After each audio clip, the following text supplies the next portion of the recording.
Welcome to Flapachino's episode 3.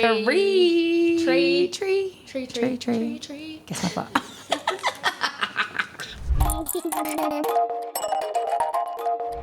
What else have I got in here? Now I don't want to use names, but years ago when I worked in Port Hedland, one of the staff members, I'm still good friends with her now, but some guy had obviously figured out where my room was, and me and her were drinking, and after work we went back to my room, and when we opened the door, he had left me a note saying, I left my room open for you, please feel free to come in.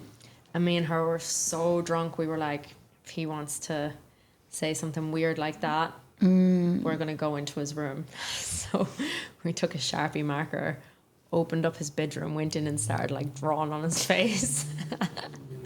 And he just wakes up and he's like, what the fuck? He's like, what the fuck are you doing in here? And we're just like giggling, like, you said we could come in. You want to be a fucking creep? So yeah, we'll give you a creep. Don't tell us that you know where our room is, and then people just don't use their brains, do they? No. Like even on a night out, like guys are just like, but where do you live? And you're like, just don't know what it's like to be a woman. Like they have no idea. You've just never lived your life as a woman to understand that it's just not appropriate. Like even my taxi driver, he was driving me home from the airport, and he goes, "Oh, I live around the corner from you," and I was like, "Okay." It's absolutely. I get you're coming from such a non-harm way, and like it's super not malicious, but I just turned around and was like, no, it's my friend's house. He's like, "Oh, okay. Oh, I feel like I've been here before," and I'm like, "No, it's still my friend's house." Like I'm shutting down this conversation. What part of you've just never been in a woman's body to understand that we have our backs up. Sometimes it's innocence, but it's absolutely innocent, but it's not thinking. Like, men sometimes just don't use their brains. Like, is it time to talk about Mount Magnet? No, because I want to do Mount Magnet. Why? I'm the one saying bad things. You can do what you want. Because that's worked out so well with us. I'm going to slam them. You could still go. Okay. No, not time? Yeah, go for it. Yeah. This is your worst ever story as a skimpy? Yeah, it's got there. Yeah, it's got to be. There. This is your, like, if anyone was like, do you have a bad story? This is fucking as far as it goes, really. It's never the one that comes to mind, but it is. Yeah. Yeah. So I'm working in the venue, and it's like a pretty loose venue. There's this guy sitting at the end of the bar having conversations with him. I was actually like married at the time, and I used to wear my wedding rings to work. Like I didn't care. And he is like telling me he's married, pointed out that he can see my rings. I'm just like back and forth, whatever. And then he just starts to get like a little bit more seedy and starts to say like, oh, like you guys stay here, also knowing the whole time that he does know that we stay there. And then he slips into conversation, oh, you must be in this room. And I'm like, no. And he's like, no, you are. And I was like, no. And he's like, I seen you park your car outside, so you're obviously in the room next to me. And I'm like, no, I just parked my car there. And he's like, oh, I seen you go into that room. And I'm just thinking, what's wrong with you? Yeah, you know, because you're clearly making me uncomfortable. Yeah. Like, what part of they just And then he moves into, oh, do you do anything else? Do you escort? And I'm like, you just pointed out my wedding rings. You just told me you're married. So like above and aside from all these questions, it's inappropriate. So I kind of stopped talking to him after that.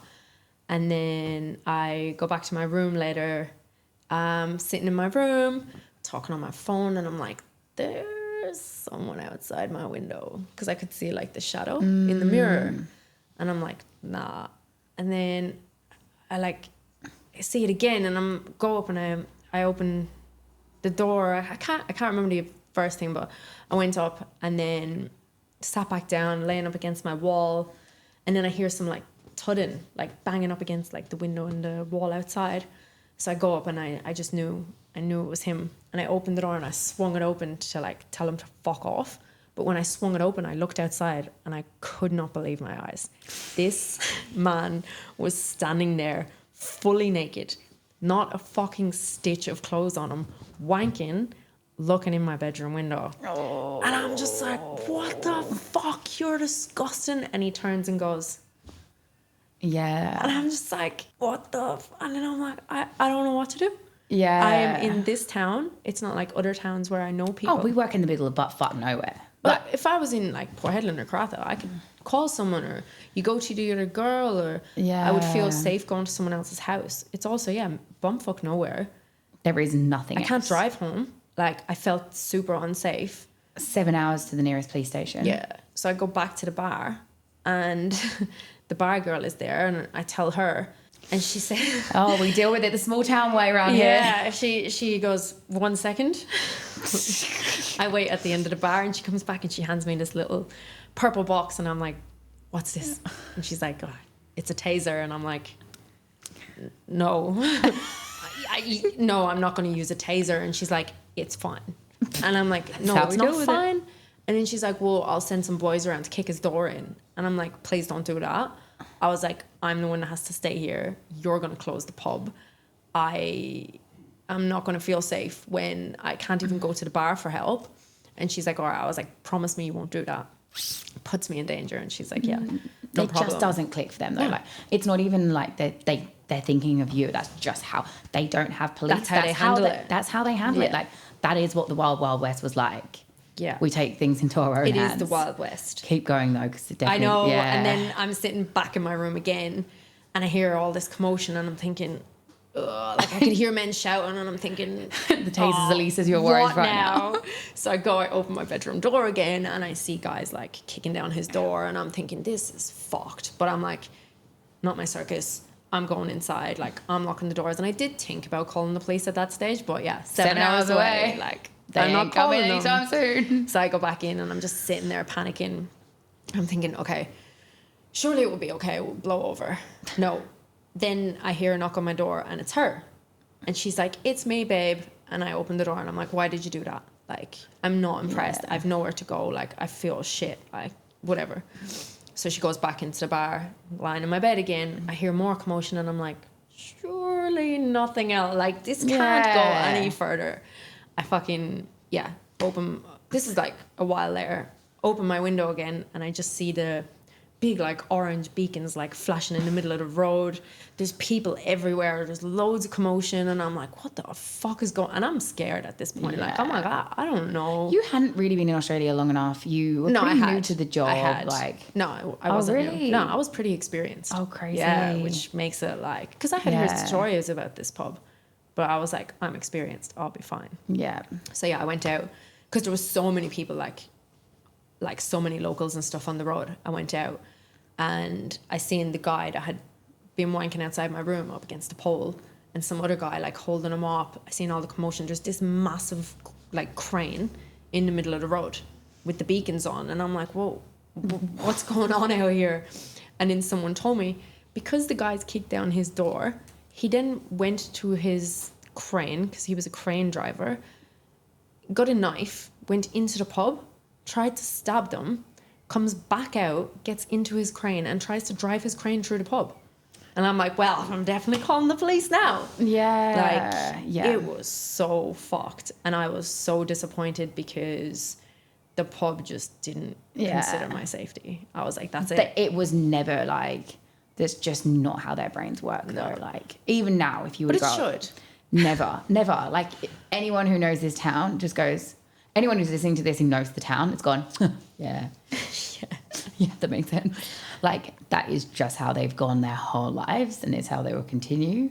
Isn't it like really common that they've all got tasers up there? Like, isn't one of our friends up there right now? Yeah, she said something about a taser the other night. Filming this guy. He's standing on like a platform holding a taser, and he just goes back and just falls. And I'm like, is he even alive? Is he okay? Why is this man dancing on a concrete platform with a taser? I know, why are you working there? And I was like, yeah, PTSD. Yeah. There they go with the tasers again. There they are with the tasers. Yeah.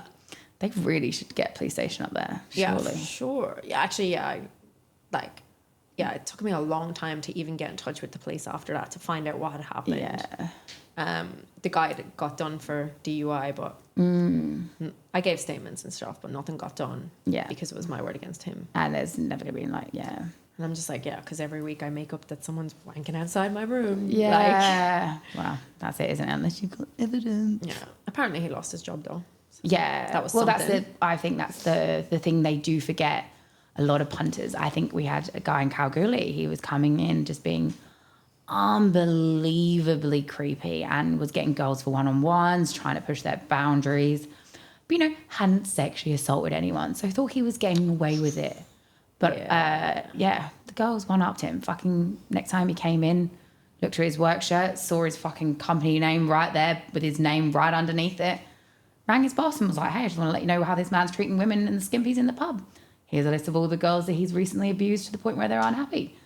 Yeah, he got fired from his job straight away. Yeah, and Calgary is a small place. So you piss off the skimpies, you best bet we're going to speak to all of the fucking, we just meet people. But it is constantly. about time that... There's repercussions. Yeah, you can't treat women, especially if things behind closed doors. We talk, and it's going to get back to people. Who's stupid enough to come into work as well, with his work shirt?